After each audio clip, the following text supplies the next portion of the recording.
Our next speaker, who is representing both families, one of the prominent civil rights attorneys in the United States of America, Mr. John Burris.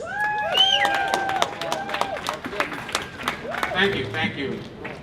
Again, it's with a very heavy heart that I appear before you, listening to Gwen and the Góngora family only reaffirms to me the collateral damage that's done to each and every family as a consequence of being killed by the police under very questionable circumstances.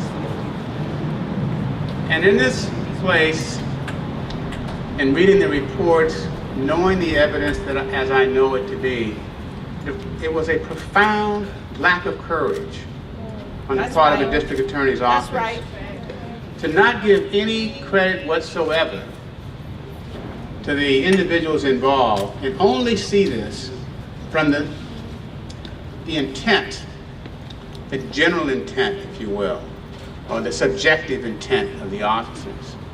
Clearly puts aside and does not give due credit to the individuals that did the shooting, and at least in holding them accountable.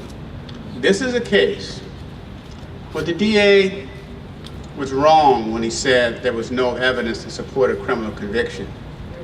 Because even if you reduced it to a manslaughter, voluntary manslaughter, you could say there was an honest but mistaken belief that their lives was in danger, that they had a good faith belief, but it was wrong. Because if you look at the videotape, you could clearly see their lives were not in danger. That's a clear-cut case of manslaughter.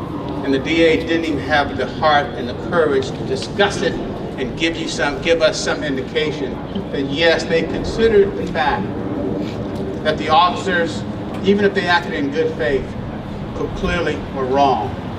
Because there wasn't a basis for them to believe that their life was in danger. And when you shoot someone 22 times, you should have some basis to believe that the person shot was shooting back at you. Right. But the videotape is very clear. He was walking away. Now, I'm involved in both of the civil cases. I'm involved in them because what happened is fundamentally wrong. And these families deserve their day in court to at least vindicate and show that the family member that they love, as Gwen would say, he was the best of her.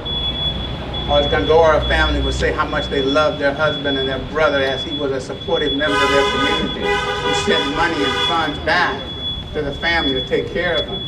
And who, at the time he was shot and killed, was resting against the side of a building, minding his own business, not committing any crimes. And within seconds, he's killed. I don't know how you can get past a situation where you at least have to say that a criminal case has taken place. Criminal conduct has taken place. And that clearly to me, if you don't want to say it's murder, but holding the people accountable for voluntary manslaughter is clearly an option that should have been exercised. And it was wrong not to do so.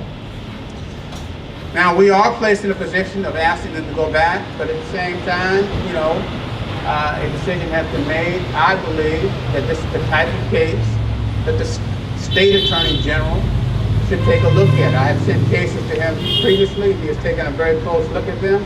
I will be requesting that the State Attorney General conduct an investigation and determine based upon the evidence whether charges should be filed.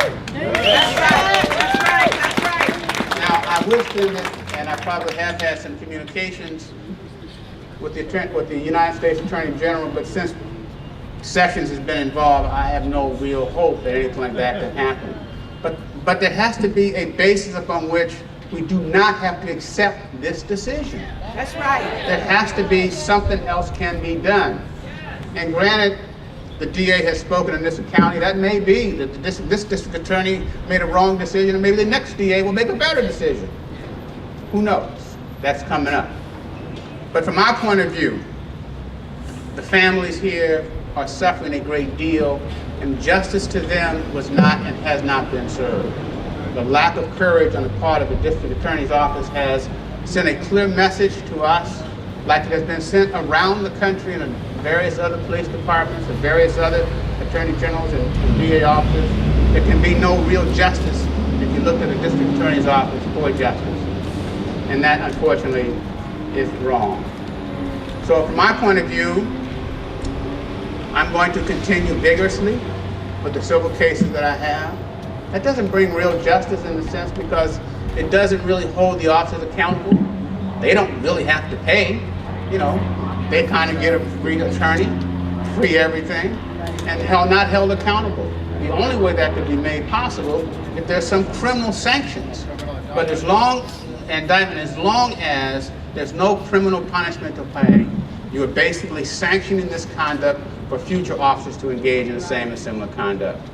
There can be no change if there's no punishment.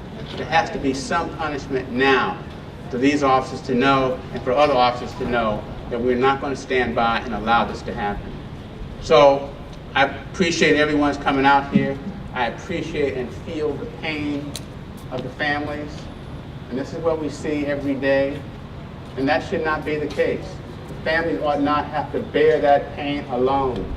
They should not have to bear that pain against a judicial system that's not prepared to hear them, that's not prepared to listen and see what their pain is. And so for us, we have to stay diligent, continue to forge ahead. I am there with them, my office is there with them, and I hope all the community understands that this is not the end, and hopefully it's just the beginning. Thank you.